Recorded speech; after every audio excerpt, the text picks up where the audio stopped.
according to our investigation. Ateneo de Zamboanga had ilang security guards?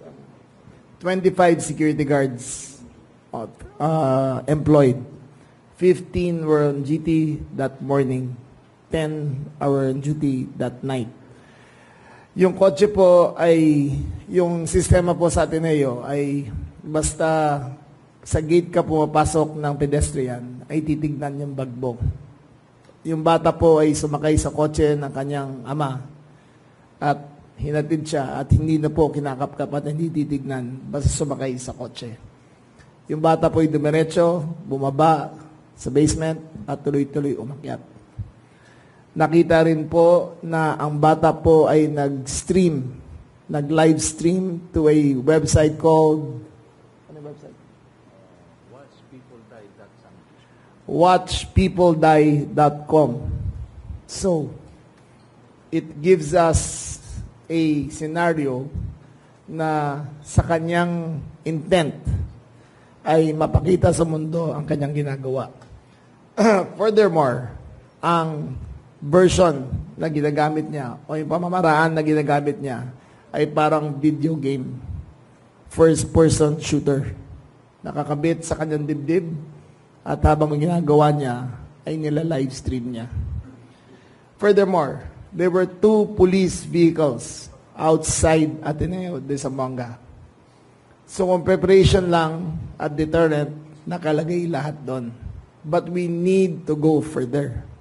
Fact number 1, yung may-ari ng barel, yung ama ng shooter, ay sinabi na ang kanyang gun bag ay naiwan niya lang sa kotse.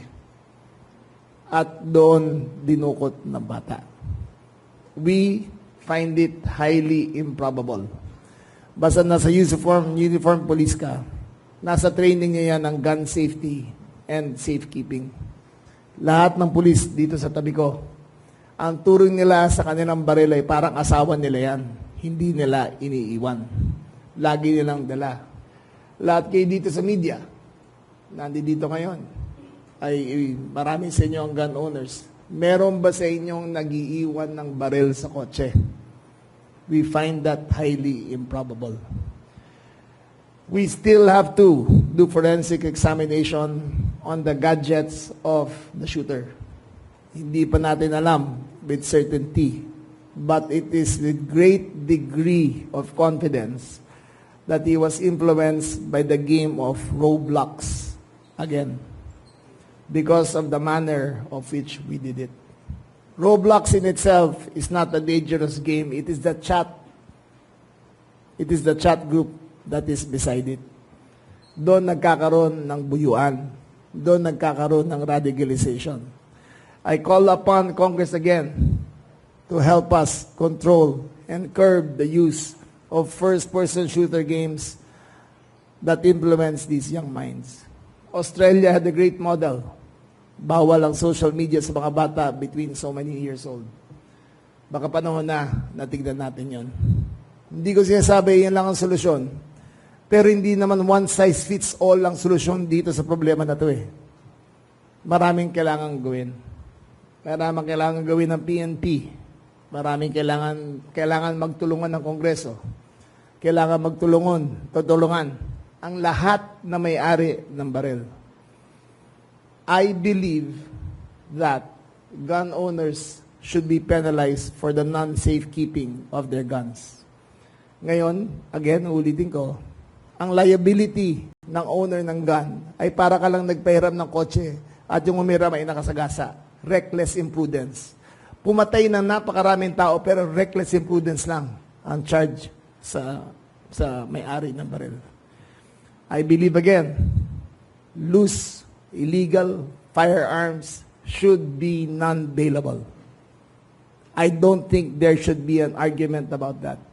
If 98% of the crimes in this country are committed with loose firearms, it is time for the Philippines to crack down on the owners of these loose firearms. Give us the weapons we need to curb crime, and we will do better. Together, Congress, the Executive, the Department, the PNP, and all other agencies working together will make sure that all of this does not happen again. But it is a community effort. Sama-sama tayo. The department, the gun owners, the chief executives of the various provinces, sama-sama kami lahat dyan. Sama-sama tayo lahat dyan. Kahit kayo,